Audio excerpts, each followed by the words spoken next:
Meeting to order, and the first thing I'd like to do is have our guest speaker speak. If that's okay, any objections? Bob? Yeah, Steve, you can just go right up top. I called the gentleman here from Central to give us a little presentation on the bus route in North Utica, why they changed it, the usage of it, and I thought we could ask any other questions if we had anything that is in your districts or anything like that, but he's going to give us a short little presentation. Thank you. Thank you. Good evening, councilors. Thank you for giving me the opportunity to speak here and give you a little update on what we did in North Utica.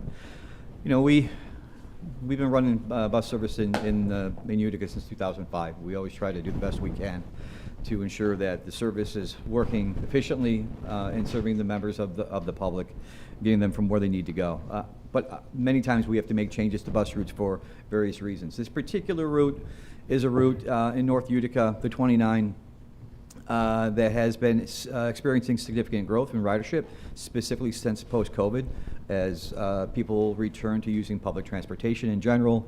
And this route has become very popular. One of the challenges that we were facing, our managers in Utica were calling me and saying, hey, listen, we're having a hard time making the route perform on time because so many people are boarding it. So we looked at a couple of options. One of the things that you have to understand with our system is that our buses, they start at the hub, they go out and travel to the end, what we call the end of the line, and then they meet back at the hub. It's a timed transfer system where we have to meet together so all the individuals can make transfers to other parts of the community.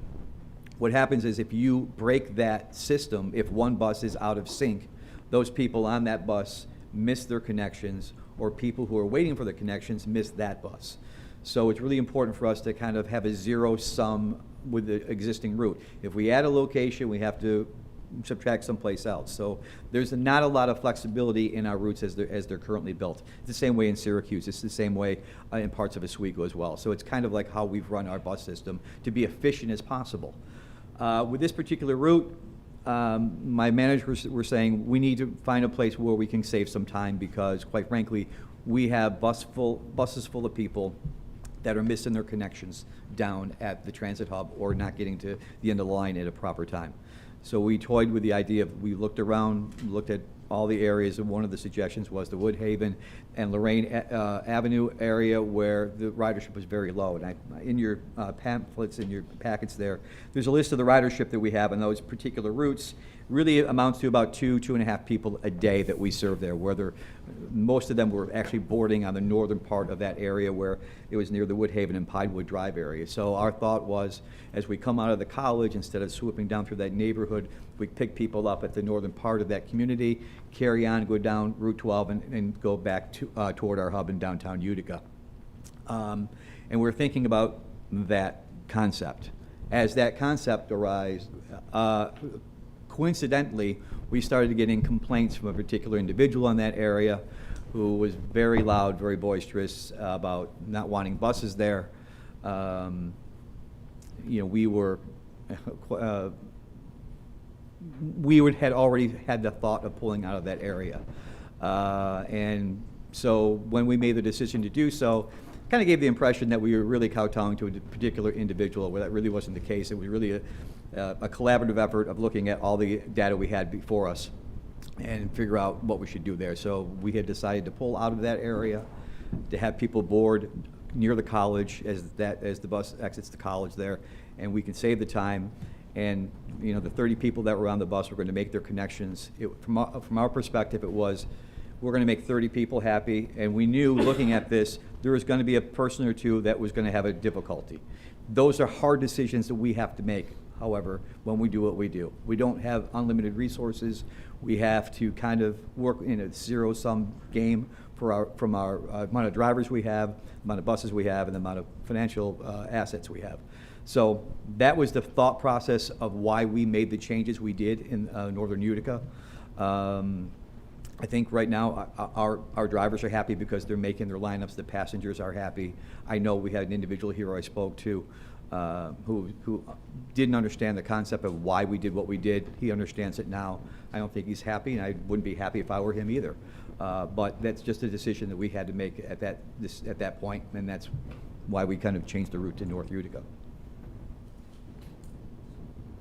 Mr. Kogel? Yes. Kogel, right? Kegel, it's fine, Kegel? yeah. I just got 3 quick questions from one of my constituents, and I think one of them you've already answered, but he's here and you can answer it. He's asking, could the line be changed to come down Marcy SUNY IT Parkway to River Road and add a stop at Woodhaven or Lorraine? We talked about that. That's what you explained to the other gentleman. The problem correct? we have there is that we're making a left-hand turn coming off there, and if we make a stop on the right hand, then our bus has to fight traffic, and that's really a dangerous area where they would have to fight traffic to make that left-hand turn to make that, to turn. So we've talked to our bus operators about making a courtesy stop further up, but that whole area is fenced, so it's not like an individual, there's not really a sidewalk there, it's a shoulder. From a safety perspective, I think that would probably be a non-starter. It wouldn't work because we would be fearful somebody's going to get hit by a car there. If that happens, or a bus gets hit trying to cross the lanes to get to the left-hand turn, it'd be a problem. Okay, his next question is, are buses able to add incentives to get employees to use the bus more than their personal vehicles? There are incentive programs. There's a built-in federal law, it's not a federal tax benefit, it's called the commuter tax benefit, where employers can allow their bus riders to pay for their bus fare with pre-tax dollars. It's like a cafeteria plan. It does involve some red tape and some setup. That is an option that individuals have. We, as an agency, don't discount our passes because basically the service is discounted as it is already. The cost of providing a ride, a single ride, is about $10 a ride. The fare is $1. It's discounted already. We get state subsidies, we get some local subsidies, so it's all subsidized. So, you know, we do have to do what we need to do to raise revenue and help ourselves with the product that we provide, the service we provide. Okay, he's got the last one. One of the questions was, were you planning on moving the route before the complaint? But you already answered that. Yeah. And the other question is, he wants to know how many passengers are using the Walmart stop. Do you know that off? Offhand, you know, I will. I can get that information. It's significant. It's like I'm going to say 70% of the ridership on this route will go to and from Walmart. That's where they're going. In all of our service areas, Walmart is the #1 non-hub stop in all of our systems. It's Walmart. That's the #1 destination in all of our properties. Syracuse, Auburn, Oswego. I'm good. Any of you guys got any other questions? Yeah, I have one. Sure. I guess it's a question / a request for a stop on the west side, switching gears, and I can get you all the addresses we're talking about, but Bargain Grocery is on Lincoln Ave. And that one, I get a lot of people asking for a stop that's closer. Right now, it's about 6 blocks away, the corner of Court and State. And then also on behalf of Bargain Grocery, they have a lot of people taking shopping carts home. And then obviously they don't get back. Yeah. So I don't know if that section's ever looked at or. So the what carts kind are of- ending up at our bus stop. Oh. That's so- probably what's happening. I mean, we see that a lot. Yeah. Well, we can take a look at it. If you give me some specific, we have to look at the topography of the area. We have to make them ADA compliant, which means a bus, if it's a shelter, has to be ADA compliant, which means it has to be attached to a sidewalk and a path of travel to the street where they can board. Let me know where it is, and we can take a look at it. Thank you. Yep. Yeah. I just want to thank you very much for taking your time out to come and talk to us. I appreciate it. Our pleasure, my pleasure, and this is what I do. So this is par for the course. I'm happy to answer any questions in the future as well. Thank you, everybody. Thank you very much.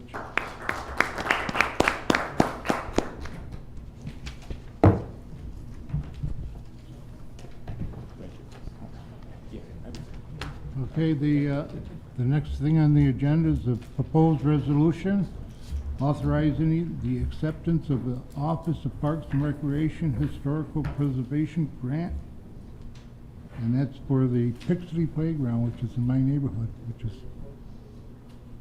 a great welcome to West Utica. Any questions, or if not, we can close this and go on to the next piece. The next piece is proposed resolution number 2. And this is from Councilmember Cosmo Testa. Would you like to speak on it? Yeah, it's just a proclamation recognizing Parkway Drugs on 6 years in business. They came for their 50th, and I said I would drop a proclamation off for them to hang at Parkway Drugs in Culver. Very good. Would you like to make it full council? Any objections to full council? No? Okay, very good. We can close this and move on to the next one. This looks like it came from the Law Department. It's law number 3 of 2025, a local law amending Utica Charter, Section 1.016, Notice of Torrent Claims Against City, Liability of City in Certain Actions. It doesn't look like the law's here tonight. We can put this in committee until the next meeting. Yeah, we're gonna lay it on the table. Lay it on the table until the next meeting? Okay, very good. Is there anything? Well, before we go into it, Yeah, we're just laying on the table. We're gonna lay it on the table. what, I just have a question because I'm involved, I see my name's involved in this stuff. Yes. Basically, what is it? So That it's wasn't- I wasn't- it wasn't brought to my It's attention. basically satisfying the city's liability that if someone reports something to the 311 app, based on a lawsuit, we have to cover ourselves. Moving forward with finalizing some of the language inside the local law. That's the only thing that I could think of. Obviously, the law department's not here. Can't go This is any actually further written to and it. But physically given to the Commission of Public Works. right. That's where. So- If it's reported through one app, it's not considered a. It's not considered an actual source of reporting It's gotta be system. reported directly to you. So Okay. they give you the paperwork so that you have it on file if something were to come up. But it had to specify that more in the language that the 311 app was not satisfiable for those purposes. Right. And like I said, I think that was based on a lawsuit that came down and the city was liable for. And the only, They said at that meeting, I just happened to hear that. Yeah. do you know, and will email still be acceptable, or is it just 311 app we're trying to rule out as not sufficient? So basically what it means is that they actually have to fill out like something that happened form. and then submit it so that they actually have it on file. That way if somebody were to come after the city, it wouldn't just be on the 311 app because how do you know if the Department of Public Works would receive that? So what this does is it literally just, it puts the city on a less of a liability purposes that everything has to get submitted through the Department of Public Works, if that makes sense. Isn't that kind of like where, if there's a big, I'm using it for example, a big pothole.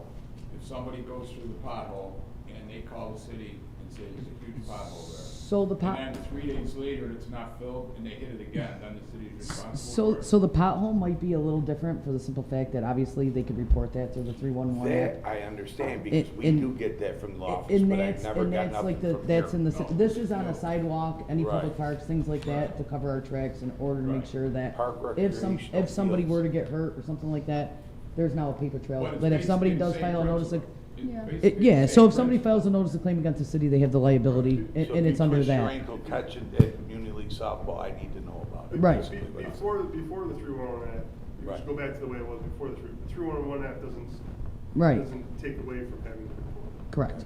You just go back to the way it was. Correct. Prior to. And that's why it has to be an introductory local law, because it has to be able to satisfy those You take good care of it. on the books. I understand now, More but than I that. just was just. Yeah, I mean, it just came just to us got a it couple of today. days ago, so. Well, I got a question out of here, is it, is written and physically given to the Commissioner of Public Works and that there was a failure or neglect within a reasonable time after the receipt of the notice to repair or remove. What dictates a reasonable time? If they're going to from the 311 app, it's 3 days, correct? And they have to file a notice of claim in the city, and there's a liability purpose when you file the notice of claim to make sure that it was reported on to Right, the but what- Department of Public Works. I got that, Sam, but what's a reasonable time to repair it? It all depends what it is, I guess. I mean, it's Basically, pretty on the open-ended. situation. We could fight that all the time when we say reasonable time. Well, I think that they're, I think that they're, hurts putting- the you don't want I- to put yourself in a time. I think what constraint. helps with getting away from 311 is people just put up generic information, and it's very ambiguous of what is actually the issue. So I like, And Katie, that's the the idea. problem. They have to submit it. Like if Yeah. you fall that day, you have to submit it. Like you can't submit it a year later and think that you're going to be, the city's going to be held liable for it. So it's literally just to cover ourselves and our tracks. I mean, is 6 months a reasonable time? Is 3 weeks a reasonable time? I mean, Jake. Well, like, How like do we, for how do example, we dictate what the reasonable and I'll time bring is? it back to the, I'll bring it back to the pothole thing. The pothole, they could call, say there's a huge pothole, they can fill it the next day. If somebody's walking up a sidewalk on Trenton Road, and there's a huge piece of sidewalk that's missing, and they call and say they twisted their ankle, and it wasn't fixed. The city might have to contract it out and then fill the Right. hole, and but if somebody else falls, they still have to And they report didn't do that it. to give Then them a they're gonna be in reasonable trouble. time in order to First do it. time- Ed, Yeah. is he Trenton Road or Trenton? Just to add, Jack, there's a lot of case law depending on what the circumstance is. Like if it's a snowstorm and there's an icy condition, and it's reported, there's a reasonable time. It's called like a storm in progress doctrine. where you're- This doesn't, this says that it's well, not about the snow and there's water. case law. It's usually for a court to decide what's a reasonable And time. that's why it the says point, it's but- during, whether it's water, grass, or growth, or Right. water, you know what I'm saying? So you really don't want to hold yourself, because say they do file it and the city doesn't, get their paperwork in time, or this, that, and the third, or something gets mismanaged, you don't want to put yourself in a time constraint on that. That's just my personal opinion. And like you said, it's based on. I mean, we could take 6 months to fix something and Right. should have been fixed in a week. I just don't understand how. it Well, no, also, I think, if you have 100 How long have days you to known fix me? that. There'll be nothing, it'll take me 6 months to get fixed. You know that in the last 2 years. listen, you're not always gonna be here. That's This is true, gonna be here that's forever. true, that's true. But still, it's a due process issue. Okay, any other questions? Any other business? If not, Anything in committee we're pulling out. no? Anybody want to make a motion? No motion. Second? So be it. Thank you.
Will come to order. The city clerk will call the roll. Aiello, Burmaster, Bitar, Carcone, Urban, Beatrice, Colosimo Testa, Lometico, Druzzi, all present. Please rise for the Pledge of Allegiance, followed by a moment of silence for the deceased members of the Common Council. Pledge allegiance to the flag of the United States of America and to the republic for which it stands, one nation, under God, indivisible, with liberty and justice for all.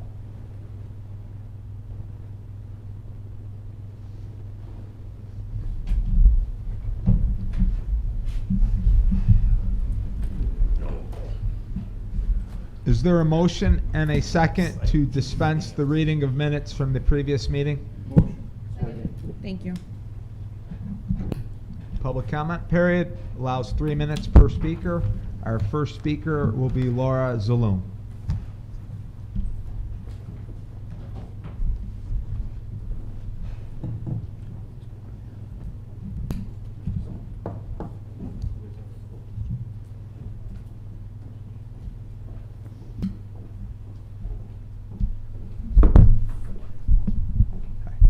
Laura, Common Council has provided you a copy of Section 3244 public comment period. Are you in agreement? Yes. Thank you. Hello, everyone.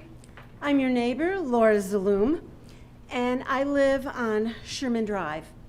I'm here tonight to state a public comment about the MVCC Applied Technology Center, where innovation takes place. I sent an email to probably just about all of you on October 29th. It's about the MVCC ATC building and the sewer. So thank you to the city office that asked about my presenting tonight. And thank you to the council member that is checking on our concerns. It's a wonderful thing that MVCC is able to grow and provide a center dedicated to preparing tomorrow's skilled workforce. Other institutions are downsizing or closing, so this project is certainly a beneficial asset. Our concern is the sewer. There has been previous flooding on Sherman Drive. Our homes are directly across from the future ATC building. We are very, very concerned that the new building will add to the sewer issue. We are very concerned that our road, our yards, and our homes will be affected. I invited myself to the MVCC ATC groundbreaking ceremony September 22nd, as the neighborhood did not receive notice of this project.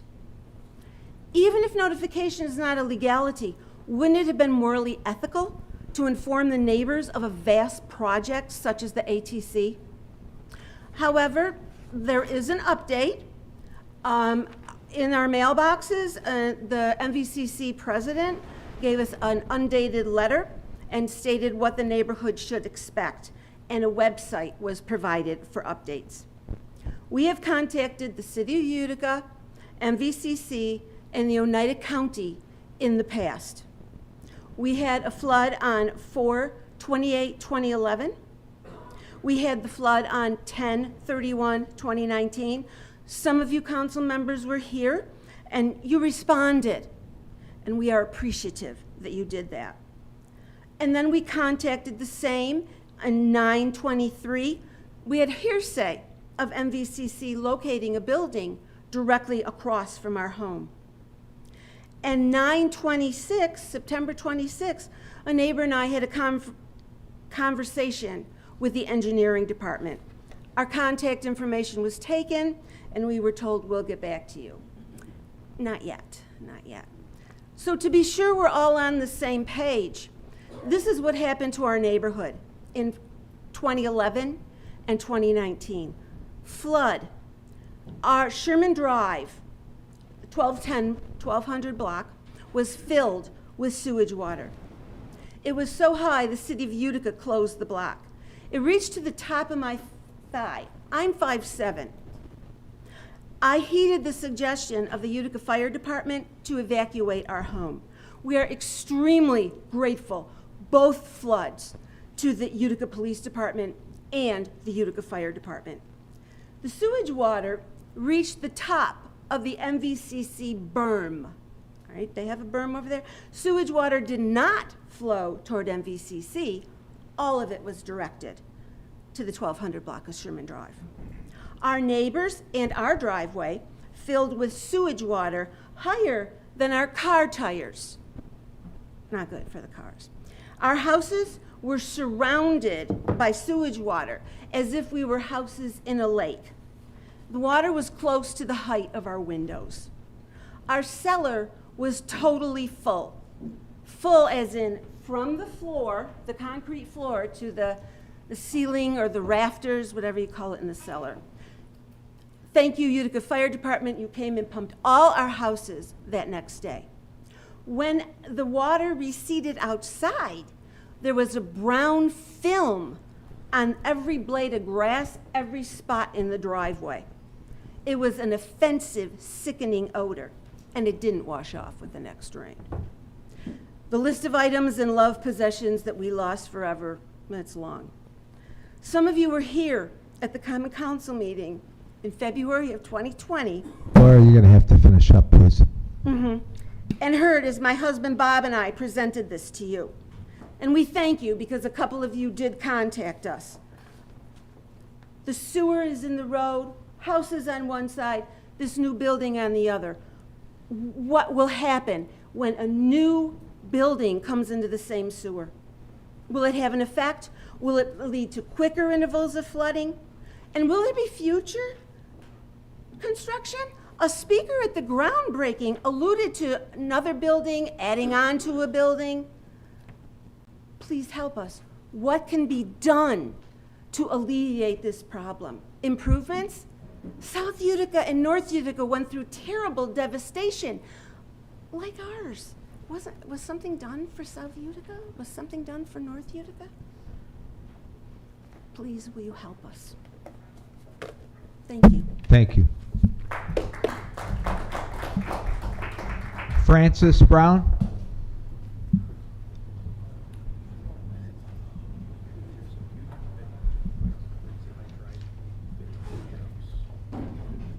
Francis, Common Council has provided you a copy of Section 3244, Public Comment Period. Are you in agreement? I am. Thank you, Francis. All right, first off, congratulations to Sam, Katie, Jack, and I can't wait to see Heather on the team. All right. What is a constitutional oath? It is an oath to uphold the Constitution of the United States and New York State. That includes free press and filing grievance with the local government. That includes the local governments such as city officials. Someone is forgetting their constitutional oath they took because that person is allowing his personal relationship to overrule their constitutional oath to the citizens of Utica, including myself. This person has violated local ordinance to benefit his personal relationship, including voiding the 3-day rule before Common Council. This person made sure they received a raise as well as other persons that were put into position in our local government. This person continues to suggest crazy tax hikes over the 2% cap law. This person seems to forget other sources of income like traffic infraction tickets, especially the repeat offender of Jimmy Diaz of Habanos 315, who took it upon himself to modify the city property in front of his business. This person is not willing to take legal action against Jimmy Diaz due to their personal relationship. This person also enjoys golfing, and I noticed that the golf budget nearly doubled. Who pays for that? You, the taxpayer. I'm not just talking property taxes either. If you buy toilet paper, what we all do, sale tax on that. Of that 8.75% sales tax, 4.75% goes back into the city budget. So I call upon certain common council members under the Utica Charter to start the impeachment proceedings by filing a notice of intent to circulate Finish up, a Francis. pension for this person forgetting their constitutional oath, voiding the laws and local ordinance. That person forgetting their constitutional oath is none other than Mayor Gamlini. Thank you. It's funny how she got like 5 minutes. But I'm poor, so I get no minutes. She was speaking about an issue and not mentioning people's names. There's no common council guest speaker. We have communications from the mayor. Mayor? Thank you. Well, before I get to the memo, it's been many years in this room when I was council president, and where every 2 years there was an election. Every election came a new start, no matter whether it was one person or 4 people different on the common council. And I was always here at the meeting after that election as council president, once as mayor, and here we are again. So I'd like to say congratulations to everyone. Whether you have won a new term, you're completing your term and moving on, or you ran a good campaign. Congratulations to all, because it's a ton of work, and until you do it, you don't realize the actual time and mental capacity that's needed to really concentrate on that. So that's a feat. So congratulations to all. Regarding the memo, I wanted to just go over a couple of the next steps with the occupancy tax legislation. One of the things we did discuss that this administration was going to advocate for and try to drive through the state legislature was occupancy tax. It's something we picked up from NICOM regarding a lot of the short-term rentals that we wanted to act on. But the other thing that we really wanted to make sure we were doing was trying to bring other revenue sources into our budget. On the 16th of October, the governor did finally sign that, thank you, and now that will allow us to take our next steps. So I just wanted to kind of go over where we are so that we can get this on the books, as a city, and we could plan for it in the next budget year. Because it will be actually a considerable revenue source. It's going to be indexed to the rest of the economy because it's percentage based. So once it's done, it's there. So it's something that's going to take pressure off property tax. So 10/16, the governor signed it. That allows us to enact an occupancy tax. Next step is Common Council is going to have to pass a local law. I'm bringing this up now because Corporation Council is working with NICOM and other neighboring municipalities who already have an occupancy tax at the local level, the municipal level, to draft the legislation. We will be sending that down to the council before the November 19th meeting with the anticipation that everyone can see it, and it'll be laid on the table. If, pending your review, it's passed, procedurally, the controller's office will then have to execute the process to which businesses will be able to remit that tax, and it will be enforced. We're also going to be working with, and we already are working with the controller's office so that we can set them up with the appropriate contacts and support to begin that type of collection. So I just wanted to really update everyone on that. It will be coming on the 19th. If anyone on the council has any questions before or after that's sent down to the council, please reach my office. This is a pretty big step for the city, and this is something we all talked about doing, bringing other revenues into our budget, and we actually got this done. So it's actually pretty cool, and we'd like to plan for it in the next budget season. So that is the memo, if anyone has any questions. And I know some, yes, and then there was something else with the 311 that I think there was some questions on too, if you had any. So. I don't think it's gonna be a tough issue, but the current hotels now, do they have the software to remit the sales tax, or is that something we gotta work with them on? Yes. Most every institution does, and then for the short-term rentals, the plan right now is that the controller's office would be working through a VRBO and Airbnb to do that first. so that then, once all the others can register, if they're just kind of one-offs and people are listing their own, they can do that as well. I mean, we give them a time frame to do this so we can kick it off? Well, so that's the whole point, is we can't do any of that until the local law is passed. And then in parallel, while the council's working on the local law, we can start working with the controller's office, and then we can do that. It works very similar to if you're a mechanic or anything like a tire tax, it's quarterly. They have to remit to us, so the controller's office, it's a function of the controller's office, similar to all the other things the controller's office sends out. And yeah, we would have to obviously give them time, so that's the whole point. We'd want to include this in for the next budget season. Yeah. But it's exactly like the county level one. It would just be a city.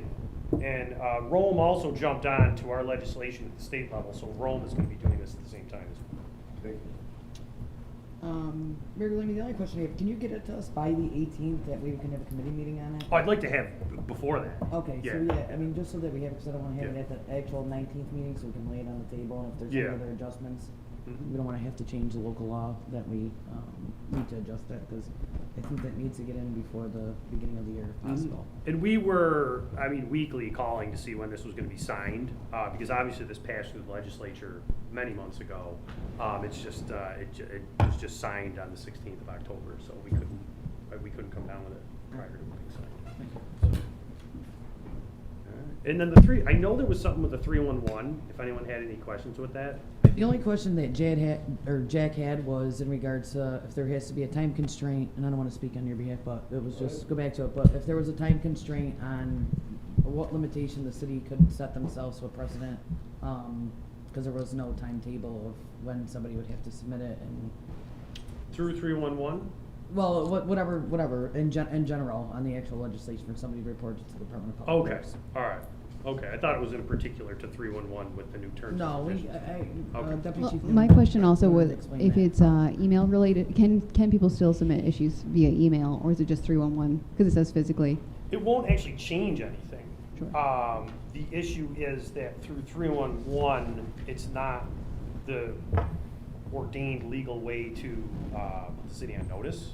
So we're adding It's like a just- terms and okay. conditions checkbox, just like when you go to Cool. any app that says for formal written notice, click the terms and conditions, you can read how to do it. It points to it's got the sentences on how to actually do that. That way 311 can still be used as a very functional reporting tool for anything, yeah, exactly. Thank you. Is there gonna be like a form in there, they can download the form and fill the form out and then send it over to you? So all that still exists in 311, and then there's the one on the website. The only difference is we're gonna add the checkbox that's, that says check here before you submit, read terms and conditions. And then if you want to submit an actual written notice of something that's like, I'm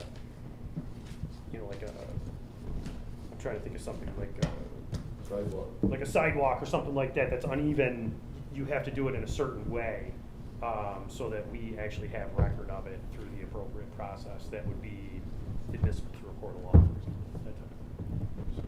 So that's all. So the only thing that's gonna change is just a checkbox on 311. Thank you, Mayor. Thank you. Report of city officers, Fire Chief Ingersoll, Nothing to report. Budget Director Elmer Kultek, Nothing to report. DPW Commissioner Mark Sokolowski. Yes, weather related, we are expecting high winds tonight. We do have crews on standby, so we are ready to roll. DPW and Parks, we are out there getting the leaves as well. We're doing a good job catching up with all that. And unfortunately, maybe Monday night into Tuesday, that word's coming out, snow, so we are ready for that as well, so hopefully that was enough to report. Thanks, Commissioner. Can you just state what I know this is live, so what the Solid Waste Authority said to do with your buckets and garbage? Because Basically, what they said was to hold them off, and if they had to reschedule for another time, so keep your buckets and your blue bags at your house, don't put them out. Okay. And they will, I mean, I could read what they actually said, Yeah, so. Oneida County put it out. They put it out, it said, from the United Herkimer Solid Waste Authority, strong winds are expected to impact our area tonight, 11/5/25. If you are placing your garbage and recycling out for collection, please be sure that your garbage bin bags and recycling bins are secured so that they can be collected properly. Help keep our streets and neighborhoods clean by planning accordingly when inclement weather is coming. If possible, hold on to your garbage and recycling until your next collection day. But, I mean, I know it's supposed to get windy out, so I would hold on to it. And to add to our point, we do have 24-hour where we have the phones. Somebody's gonna be answering the phone tonight for 24 hours, so we are ready. And that's just for tonight?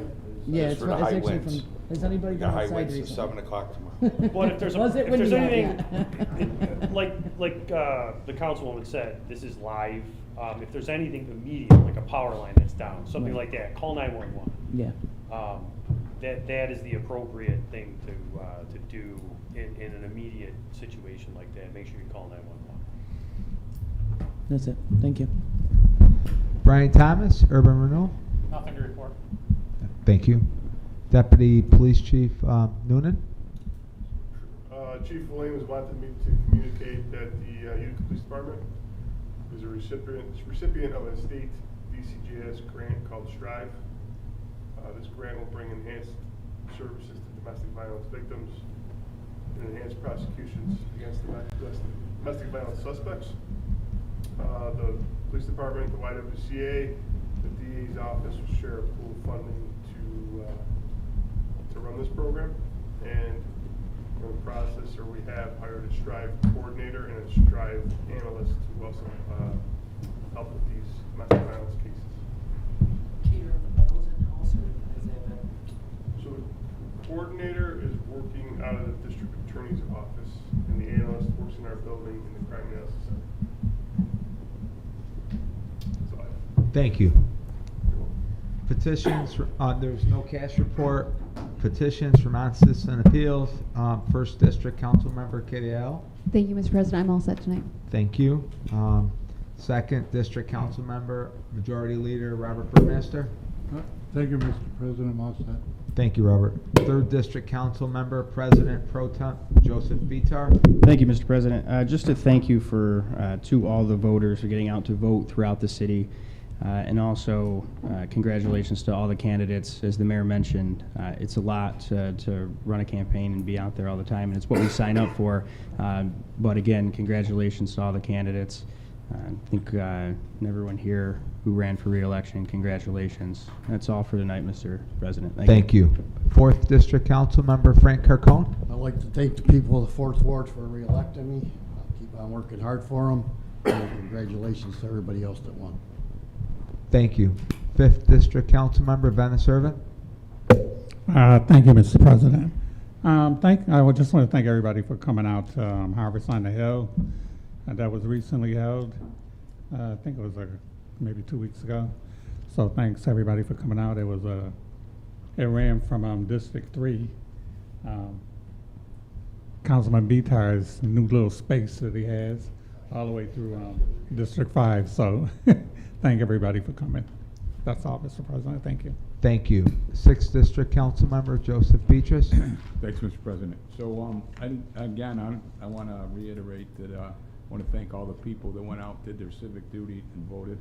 I also want to thank all the candidates that won and lost. Keep your heads up.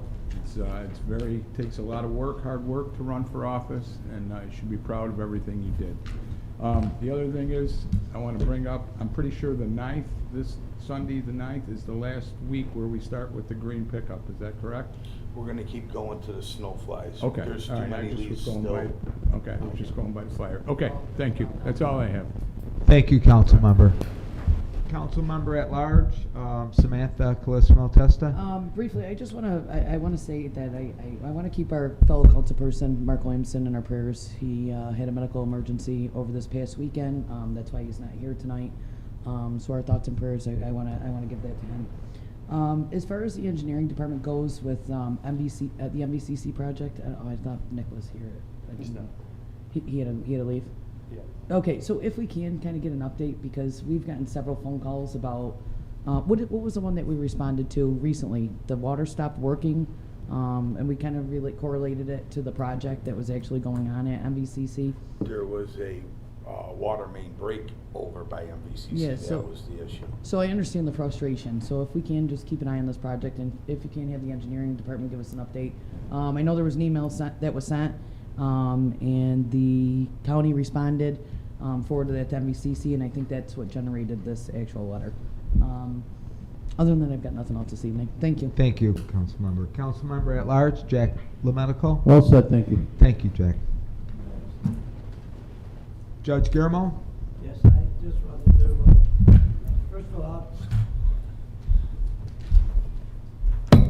first of all, all the people here were re-elected. Congratulations. There's a proposed local law tonight that I'm going to have to confer with Charlie Brown, or someone assigned to that local law before the council receives any comments from me regarding its validity.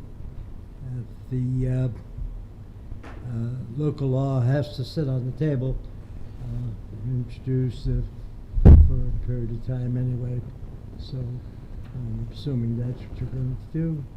And whether you put it on the table or not, I'm still going to talk to someone in the Corporation Counsel's office about some of these points that are brought up in that local law and how it compares with the state law. All right, that's all I have to say on that. Thank you. Thank you, Judge. Mr. President, I forgot one thing that I wanted to mention. I wanted to congratulate the North Utica Raiders on their championship win this past Saturday against New Hartford. We were victorious in that. We won 50-26, and now we're in the state finals. We won our game this past Saturday, and now we're on to the semifinal championship game. So I wanted to congratulate them on their win and look forward to another defeat on Saturday. So thank you. Thank you, Councilmember. Another win.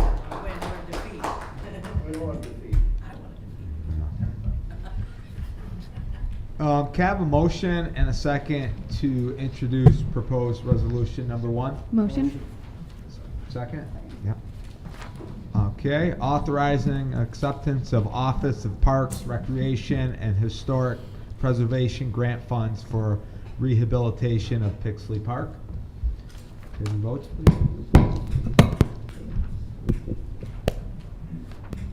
please? 8 yeas adopted. Motion and a second to introduce proposed resolution number 2. Motion. Second. Yep. Proclamation recognizing Parkway Drugs on 60 years in business, whereas November 3rd, 2025, Parkway Drugs celebrated 60 years in business. What started out as a high school friends turned into brother-in-laws and partners. The two, Rock Femia and Tony Schiffy, opened their first store on the corner of Culver Ave and Albany Street November 3rd, 1965. Hard work led to a second store in 1989 in Chinatries Plaza, and the third in 2008, the former Big Lots Plaza. And whereas the family locally owned and operated businesses now has 3 generations of family members and owners, a pharmacist working at all 3 stores, and thousands of employees throughout the years, currently employing approximately 145 employees. Whereas the city of Utica is honored to be home to this family-owned business, and the hard work and dedication they have demonstrated to the community throughout these 60 years is commendable. Now be it proclaimed that the Common Council does hereby congratulate the family members and all the employees, current and past. Further proclaim that this proclamation will forever be inscribed in the minutes of the Common Council meeting held this 5th day of November 2025. Thank you, Mr. President. And I just wanted to say, if anybody knows the Femias and the Schiffy family, they're class acts. They have really put their heart and soul into the city of Utica community. I was going to hand deliver this myself, and maybe at the next council meeting they can come in. So I appreciate the council supporting this, and I want to congratulate them on 60 years in business and for helping in the community the way they have. Thank you. Well said. Votes, please.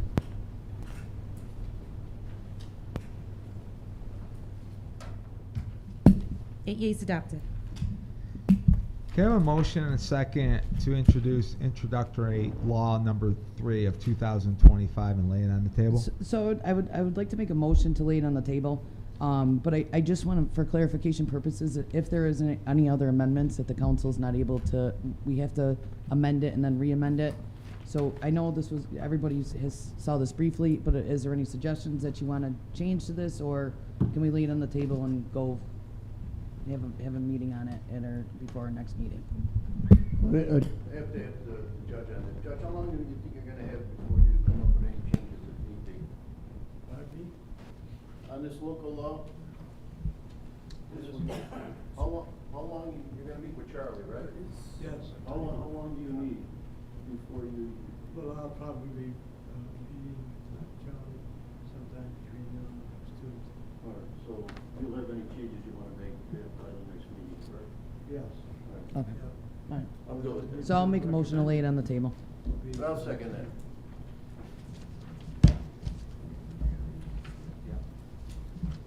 A local law amending Utica City Charter, Section 1.016, notice of tort claims against the city, liability of city in certain actions.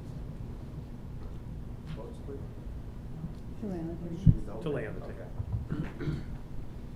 Section 1.016 of the Utica City Charter, entitled Notice of Tort Claims Against City, Liability of City in Certain Actions, is amended to read as follows.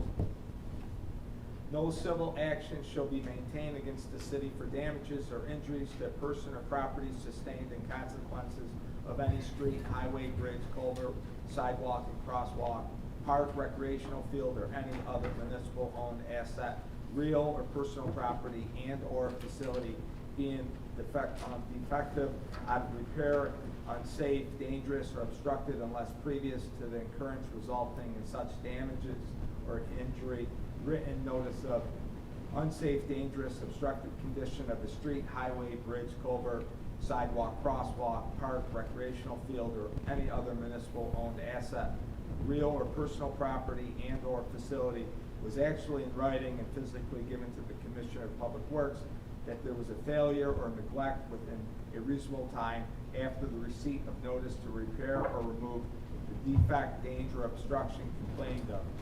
No such action should be maintained for damages or injuries to the person or property sustained solely in consequence of the existence of snow, ice, water, grass, or other growth upon any street, highway, bridge, culvert, sidewalk, crosswalk, park, recreational field, or any other municipal-owned asset, real or personal property, and/or facility, unless actual written notice thereof relating to the particular place was actually physically given to the Commissioner of Public Works, and there was a failure or neglect to cause such snow, ice, water, grass, or other growth to be removed, or the place otherwise made reasonably safe and within reasonable time after the receipt of the notice.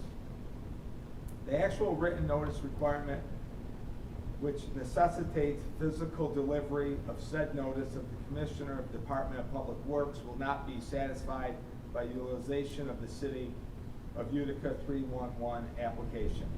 The city should not be liable in a civil action for damages or injuries to a person or property, or evasion of personal on property rights of any name or nature whatsoever, whether casual or continuing, arising at law or equity, alleged to have been caused or sustained in whole or in part, or because of omission of duty, wrongful act, fault, neglect, misfeasance, or negligence on the part of the city or any of its agents, officers, or employees, unless a notice claim was made and served in compliance with Section 50E of the General Municipal Law, nor unless the action was commenced thereon within 1 year and 90 days after the happening of such act, omission, fault, or neglect. But no action should be commenced to recover upon or enforce any such claim against the city until the expiration of 3 months after the service of the notice. This subsection does not revive any claim or cause bar or any requirement, statute of limitations, nor waive any limitation applicable to any claim or cause of action against the city. Votes still laying on the table?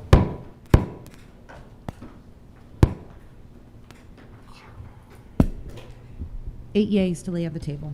Is there anything coming out of committee? Second.